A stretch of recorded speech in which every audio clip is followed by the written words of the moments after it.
So today I'm just gonna get right into it, honestly. As the title suggests, I am talking about my family's ex-church, or rather my ex-church, my family. Some of it is still in there, mostly my parents, but um, so for those of you who don't know, aka anybody who doesn't really know me, I used to be a Mormon. And my parents still are, and I generally respect that. But oh, sorry, I thought someone was at the door. But um, I respect the fact that they believe that, not what they believe. But personally, I really think it's kind of bullshit, and I mean that in the nicest way possible. Trust me. I have a bunch of stories about my experiences in the church, as well as information to share about the church in general, but I thought I would just start with a background as to why I no longer believe. For one, it's honestly utterly bullshit, and nothing you or anyone else says can change that. I mean, really? You believe that a man just happened to live next to the exact area, if not in the exact area, 3 miles, within 3 miles of these golden plates? Um, as in the supposed only record of all of these happenings for around 1,000 years of history, which, by the way, doesn't line up with any recorded indigenous peoples of America, north or south. And also, this record states that supposedly um, all Native Americans are descended from Jewish people who sailed across the ocean. I'd like to thank another YouTuber, Illuminati, for telling me about that, because I hadn't even thought about it that way before. Which is weird because I should have thought about that and how weird that would be. But the church tells you, don't overthink things. In fact, just don't think about things in general. But the same man who was next to this exact area happened to be the only person to question his beliefs in the entire time between those two events, those being the end of the Book of Mormon and the early 1800s. Which obviously isn't true, but if it was true, how would it be true? Like, how would that be true? In the slightest. But if not, which it's not, but why did no one else get revelation about said church? Well, it's because the church is false, perpetuating an even more false antiquity, that is to say, an even more false historical teaching and history in general, as well as preaching stereotyping, racism, homophobia, and the list just honestly goes on. Speaking of homophobia, and transphobia for that matter, that brings me to my next point. I like men. I like women too, and non-binary people, but in relationships, for whatever reason, I tend to gravitate towards men. As well as that, I identify outside of the gender binary, let alone my birth sex. Both of these things combined leads to a church that says, because you want to, consenting adults we don't approve of, and you don't feel comfortable in your own body, you were born a sinner. Though really, it's worse than that, because the church, in the past at least, has stated on many an occasion that anything LGBTQ+ is a choice, and that we can be healed and helped. In fact, I'm still not out to my friends I made at church, at least most of them, since I feel like they would ridicule and potentially harm me, whether physically or mentally. Now, I didn't personally experience any of this next point, but it's still way too much of an issue to be left out. The Mormon Church is blatantly and utterly racist at its core. Until the 1970s, not 1870s, 1970s. If I'm not mistaken, it was 1978 to be exact. People of color were unable to receive the priesthood, which is supposedly a magic power that allows you to perform miracles, including, according to stories from people that I heard give talks in my youth, but not limited to, healing the sick, literally raising the dead, and curing mental illness. I just want to resonate on that point for a moment. There is a person out there who genuinely believes that this church has raised the dead in the modern day.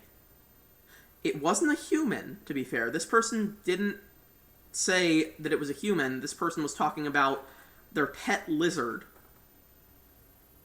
who apparently died after not having its lamp on for a while.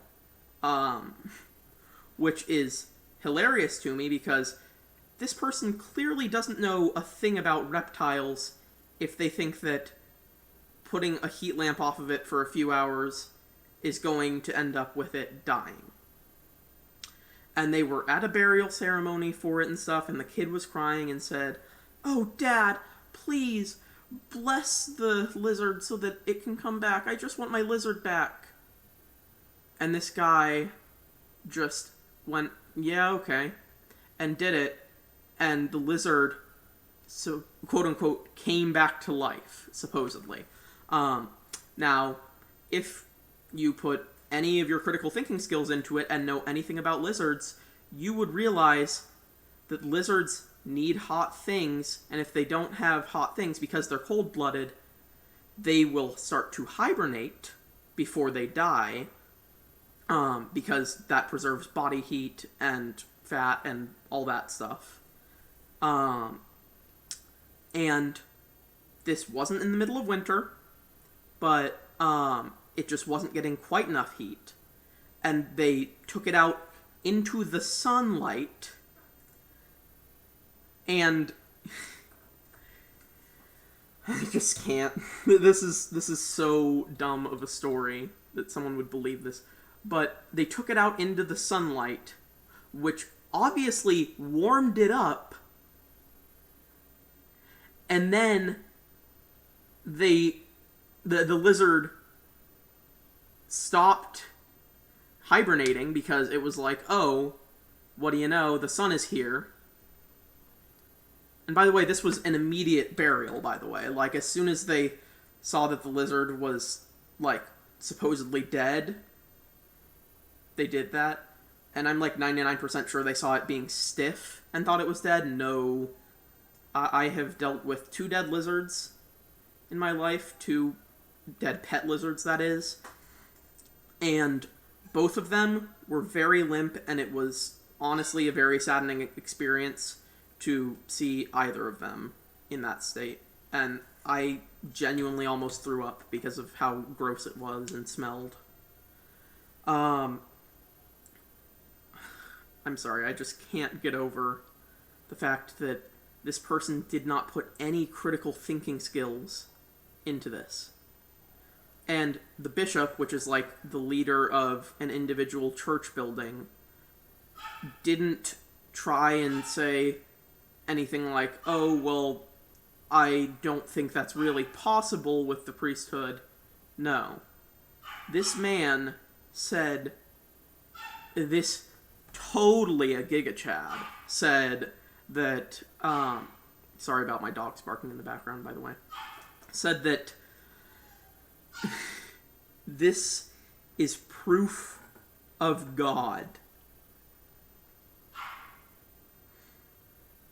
And also curing mental illnesses. I wholeheartly believed in the church for my entire life up until I was about 16. And then didn't tell my parents for like a year and a half. But then what am I trying to say? Then, before that, at the age of 11 years old, I was diagnosed with clinical depression. Imagine having depression as an 11-year-old. Imagine how tough that was for me. Now, imagine that within a month, that same child gets diagnosed with ADHD and anxiety. That is, general anxiety disorder. Sorry about my dog. He's locked up for a reason. He knows what he did.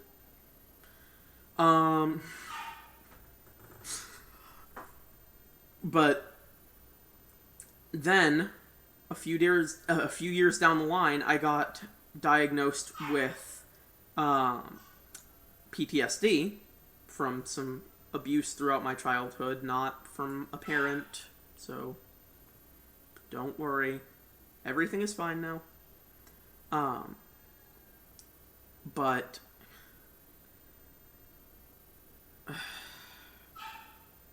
the church said that if I just believed in God, I could cure my mental illness.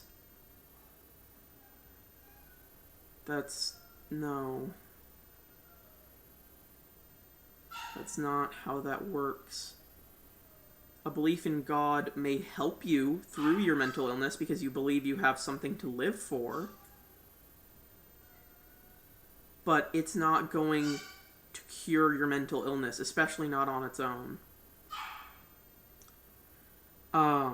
But getting past that whole thing, that whole little rant about the priesthood, quote unquote, yeah. Like I said, until the 70s, people of color were unable to receive the priesthood. And people of color, yeah. So, black people, really, is the primary group they were referring to. But it's one thing if it's just people within the church who are being racist, because then you could argue that the church has spoken out against it, or something similar, and that the church hasn't done anything wrong.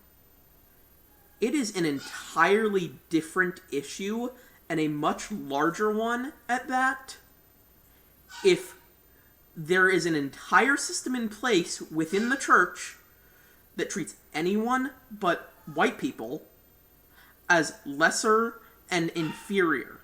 That is a huge, gigantic issue. And again, I didn't experience any of this personally. I have heard so many stories from black friends within the church and just people in general talking about people being racist within the church. So it's not just the actual church, it's also people within the church. And even though the church addressed those concerns, they claim that their God is all-knowing and that his principles never change. And those are the three primary reasons why I no longer have a belief in the Mormon Church.